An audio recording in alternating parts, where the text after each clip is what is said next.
Hey y'all, Melissa here with you today, and I am sitting on my latest sewing project, which was the slipcover for this couch. I documented my process making this on Instagram and started to get a lot of questions about whether I would be doing a tutorial to show you how to make your own slipcover. So that's what we're doing today. The first thing I want to talk about with slipcovers is how you estimate your yardage. So really this is just a process of measuring and knowing that most upholstery fabrics are 60 inches wide. So you're just going to start with a piece of the furniture. You're going to measure it. You're going to measure the length and the height and the depth. So this pillow here is about 22 inches tall and 4.5 inches deep. And that means that that's just under 27 inches of fabric, like on one side here. And that means that I should be able to lay two of these side by side on my 30-inch wide, my 60-inch wide fabric, because each piece is a little less than 30. Then I need to know the length here plus the depths again, and that's just a little under a yard for this cushion. So I went ahead and estimated that I would need an entire yard to make each of these cushions. And then I went ahead and applied the same logic to the seat. So 1, 2, 3, 4 yards here. Then you just continue to measure each surface of your furniture and estimate about how wide, how long, how many yards are you going to need to do that. And then you just start adding it all up. For this slipcover, I used cotton duck canvas, which was relatively inexpensive. I think I only paid like $8 a yard for it. I did end up ordering 15 yards for this couch, and I have approximately 2 yards, not quite 2 yards left. I did make a mistake when I was sewing that I'll talk about later, and I did recut one arm twice.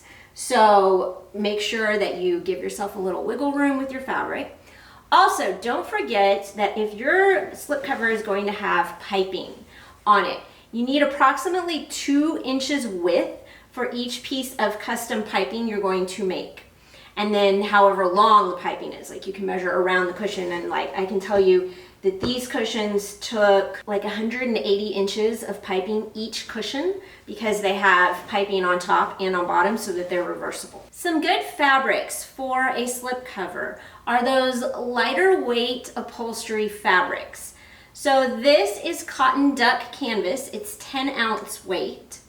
Other fabrics that might work well are things like denim, twill, linen, upholstery weight linen. And you're going to want to make sure that you pre-wash your fabric, because the whole point of a slipcover is that it's going to come off and get washed. So you want to make sure that you pre-wash it to pre-shrink your fabric. Let's talk about some additional supplies that you might want to make slipcovers in addition to your normal like measuring tape, sewing machine needles, that kind of stuff. Here are some extra things that I got just for this project. And I do have all of these linked, so if you need to grab your own, there are the links.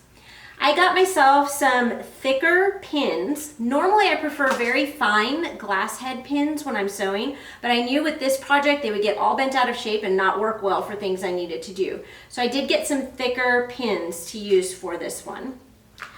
I also made my own piping, so I bought 30 yards of cotton cord filler here to then make my own piping. If you don't want to make your own piping, you can buy the piping pre-made, but again, make sure you measure how much piping you're going to need. If you do want to make your own piping, I have a separate tutorial linked that shows you how to do that. It's really pretty simple. I have zippers all over this slipcover to make it easier to get on and off. So there's zippers on each of the cushions, which is pretty standard to have zippers on your cushions. But I also have a zipper down the center back here so that I can easily slide the slipcover off and on. That is a feature that I have not really found in store-bought slipcovers that I've owned. And as a result of not having a zipper or something back there, I have noticed that with other couches that I've owned that were slipcovers, that particularly those outer corners can be really hard to pull on when you're pulling on this type of arm, and I would get rips or tears, or the seam would open up back there. So I really wanted the zipper to go down the center back, and it does make this a lot easier to put on. I bought some upholstery weight zippers to do that. So I bought 6, I only used 5. At one point I thought I would put 2 zippers on the back, but I ended up liking the look of a lapped center back zip cover instead. And then I also used a chalk pen a lot to mark my seam allowances, as you'll kind of see as we talk about the next parts of the process. So as we continue to talk about the process of making a slipcover, what you're going to see over here are some time-lapse videos of me doing some of these steps. I will tell you, this took probably 60 to 80 hours of work on my part to create this slipcover. So I don't have a step-by-step tutorial the same way that I would create it if I was filming in a day, like I do for most of my tutorials. The first thing I started with was the cushions, because I think this is the easier part of the process, because my old cushion covers zipped off. If your old cushion covers do not zip off, you can also seam rip them on one end to take them off. And because they can easily come off, then it's easy to use them to make a pattern, which is what I did. I just took the old covers, laid them out, traced around, did a little measuring to make sure that I was tracing correctly, evened out the corners, used that as a pattern. And then that's how I sewed the covers for the cushions. I bought 30-inch zippers and I didn't want to shorten them. So you can see that I've got like a lapped zipper application here. And that is how I did my zippers on my cushion covers. And they go on one side and then up into another side, and then there's kind of a pocket here to hide the zipper head, and then we can zip them on and off. Going around like that actually made these easier to get on and off as well. My old cushions just had a zipper that went from here to here, and it was a pain to get that end of the cushion into the case. With this longer zipper, it's much, much easier to get these on and off of my cushions. The seat cushions are done in pretty much the same way. The zippers are hidden mostly on the back side here. They do come around the two corners a little bit, and they still have that same lapped zipper application. And in the back where I added a zipper, I did a lapped zipper as well. So I will link to a tutorial that shows you how to do a lapped zipper. And the process of sewing the cushion covers is basically to make one really long, this side piece here, sew in your zipper, do all of that, it's all flat. Then once you've got the zipper sewn in, you sew it into a loop that's the right length to go around the edges of the cushion. You pin it to one side of the cushion, you put piping in the middle of the seam, you sew around, you repeat that on the other side with the zipper open so that you can turn it right side out. It's pretty straightforward sewing, even if it takes a long time to just be precise, to clip the piping on precisely, to go around the corners nicely, to make sure that you don't end up with puckering on the corners. Those are all time consuming, but not necessarily difficult. Once you are done with the cushions, then I feel like this part is a little bit harder, especially depending on how many curves and how many surfaces your couch has.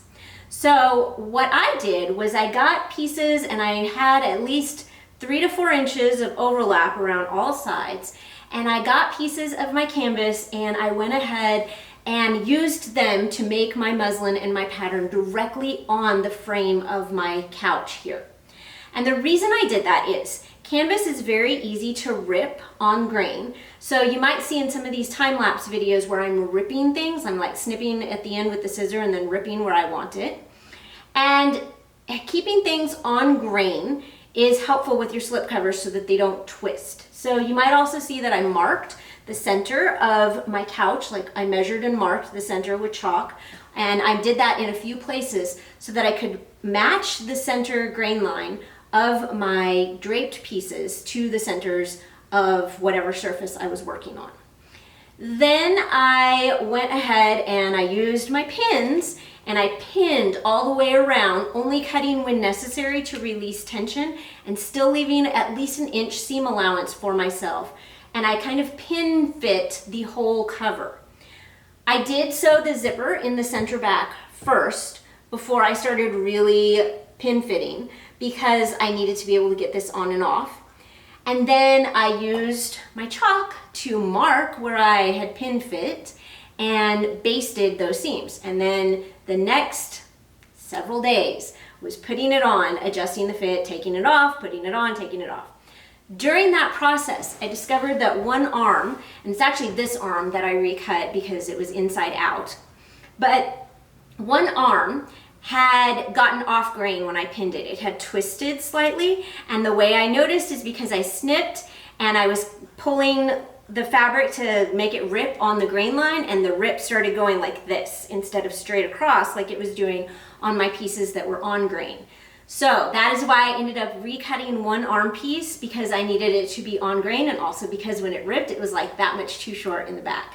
This is why you should probably have extra fabric around, and it's also why it might be a good idea to do these steps of draping, pinning, and making your pattern out of muslin fabric. If your upholstery fabric is a lot more expensive than the canvas I was using, or you don't have a lot of extra, you don't want to buy a lot of extra, it is perfectly okay to go use muslin fabric, which is fairly cheap, to make that whole pin fit cover. You can skip adding the piping for that part and just make yourself pattern pieces. For things like the arms, to get them symmetrical, after I pinned them and I marked, I would compare my markings of the two sides and then cut them to one size and make sure that I like kind of mitigated the differences between the two pinned sides so that they ended up symmetrical. So that process, basting it, adjusting the fit, basting it, adjusting the fit, etc., etc., I just kept doing that until it fit really well and I didn't have bunching, I didn't have wrinkles anywhere on my couch.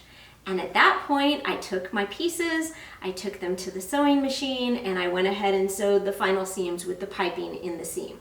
I didn't add the piping to the seams until after I had a good basted fit that I was happy with. So that is the basic process for making a slipcover.